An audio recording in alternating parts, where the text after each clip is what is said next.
Being a newcomer to social enterprise, it seems to me like there's a lot of different terminology surrounding the sector.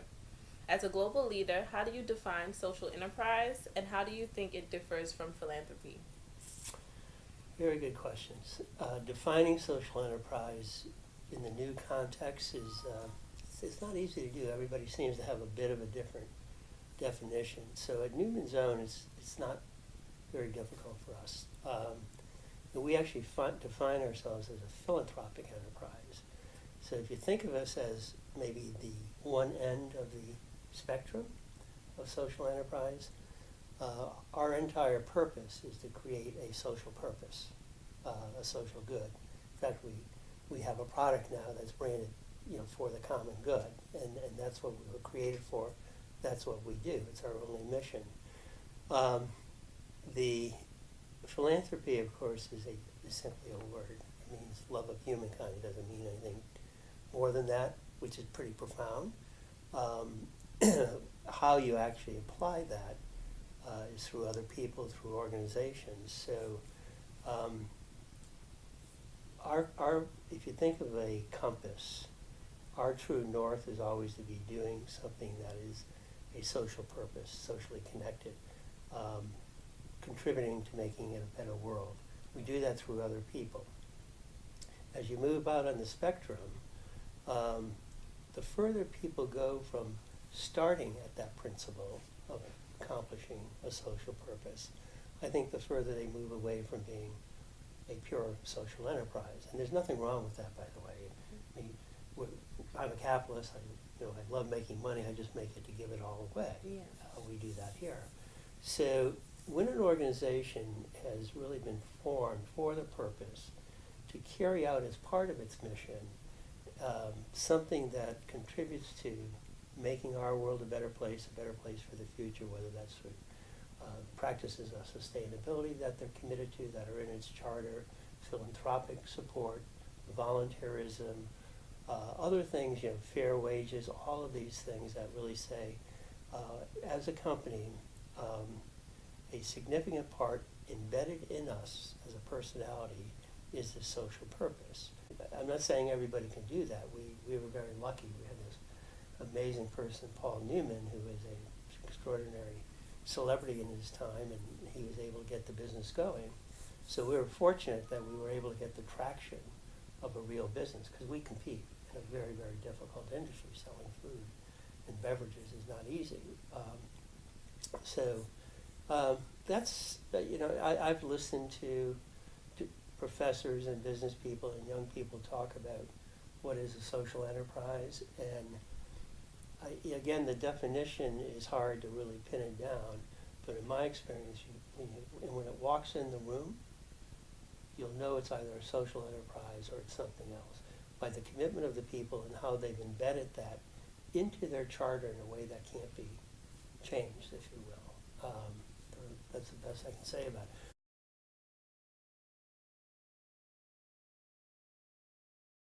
Although the social enterprise model is gaining traction across the nation, Connecticut is the only state to date that has adopted a legacy preservation clause for benefit corporations. We know that Paul Newman cared a lot about preserving his legacy and that he entrusted you with that responsibility. How well do you think the foundation has stuck to its original mission and values? Where or when have challenges arose? Well, I can say that, thank you for asking the question that way. You could have said, how good was Paul Newman's judgment, and that would have been really hard to answer, but I can say that we try our hardest to maintain the core values that Paul laid down. Paul was interesting because he never told us how we had to be in the future. He said, if I'm not going to be part of the future, I shouldn't be dictating that future. But I hope that the values that we have stood for remain. And they're fairly simple values, which make them really powerful and easy to deal with. So every day, myself and every one of our associates think about those, and sometimes we find ourselves between a value proposition and a business proposition, and the value proposition, if they're in conflict, will always win out. Paul had two principles. The first was quality would trump profits, and the second was if we ever had profits, he'd give it all away. And when he said quality, it didn't mean just the quality of our food ingredients. It started there. But it was the quality of our thinking, how we respected people, how we made decisions about not becoming self-important, and are we really doing our very best to be kind and sensitive to the environment, to think about labor and fair labor practices, about just being really good citizens. So those are easy values. I think sometimes when the values get too complicated, it's, they no longer are easy to deal with. And so, excuse me, I think we've done a good job. The biggest challenges that we deal with is that our structure is not legal. Newman's own the way we're structured. So we have to deal in Congress with getting a law passed that allows us to continue. Yes, this is a scoop you're getting here, a real scoop. The American law never contemplated somebody like Paul Newman coming along and saying, I want to create a business for the single purpose of giving all the money away and doing good. And there is no way to continue that after somebody's life. And still be a grant-making organization. So I've been in Congress now for 6 years. I've had a bill on the floor of Congress in 3 different sessions, or Congresses rather, last 2 years, so 6 years, called the Philanthropic Enterprise Act. And so that's been the biggest challenge. Keeps me awake.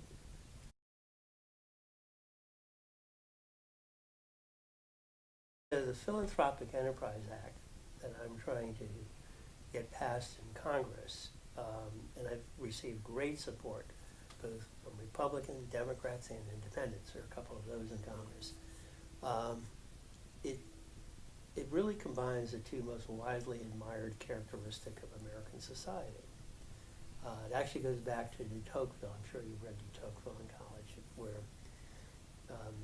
back in the early 1800s he said, these Americans are curious people. They see a problem in their community, and they start a committee of citizens to solve the problem without any reference to government.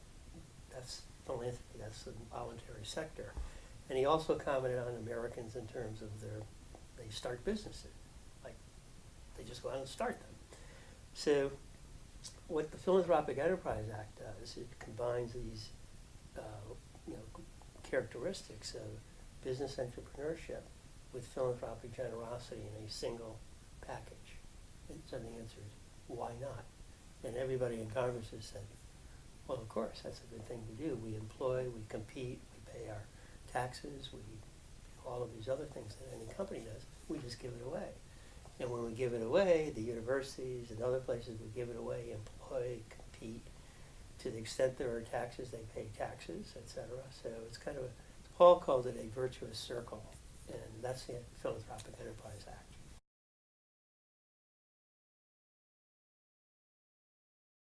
In a recent New York Times article, there was a discussion about generational differences affecting the foundation's ability to reach a larger audience. Besides the fellowship program, what initiatives has the foundation taken to reach millennials and get the word out that 100% of profits go to charity? Wow, good question. Well, I don't think we have done as good a job in communicating the 100% of profits to charity. We had meetings with about 100 or so focus group individuals at focus groups, millennials, and I think it was only like 12% knew that. But when we told them it was 100%, and when we said all profits, they were say, well, what's that mean? I found it was very interesting, the healthy cynicism of a millennial, where they challenged it. Well, what's that mean? It could be, it's like saying you buy one, I give one. Well, what's that really doing? But when we said 100%, they said, whoa, you mean 100%, everything. And they were very, very astute about understanding what profit meant, which was simply you have income coming out, you have normal expenses, and whatever's left over, that's called a profit. no matter whether it's coming from rent, sale, royalties. I think our message of 100% of profits to charity will really resonate, because I think that's what younger people are looking for, is an honesty about what you're saying. Not necessarily having to agree with it, but don't try to game me on this. With all of the media, we saw it in the election. We've seen it in so many different ways that there's a lack of trust and confidence in what's being said out there. And hopefully, we're going to be completely open and transparent. And then you're going to go tell your friends, and that's 6 degrees of separation. You'll keep pushing it out there for us.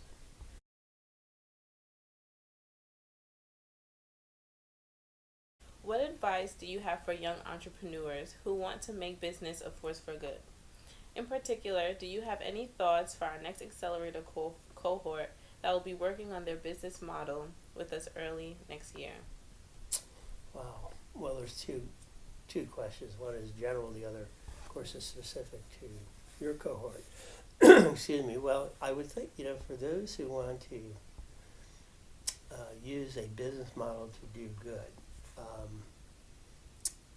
I first of all understand that starting any business is not easy. I started 3 businesses the same day. When I left, I was an executive at NYU, and I left there with a liberal arts background, working in universities, and started 3 businesses. And I didn't know anything. I really didn't know anything. I didn't know accounting. I didn't know how to take a loan. I didn't know anything. The only thing I was young and determined. And so one of the things is, when you're young, it's not just that you can take more risk. It's that I think you're really physiologically and psychologically prepared to take more risk and do things that over time, as I look back and say to myself, I started 3 businesses in one day and left a salary. My God, how crazy could I have been? I would never do such a thing, particularly when the failure rate is so high for a new business. Mm-hmm. So what would I do? Well, if I was coming in without a business background, I would want to be engaged with a place like Reset, a place that I could really trust that they're there to help me, and they understand my purpose, and they'll help me fill in the business issues, help me create a business plan, understand what a business plan is, and why debt's not a bad thing unless you take too much, and all of this type of issue.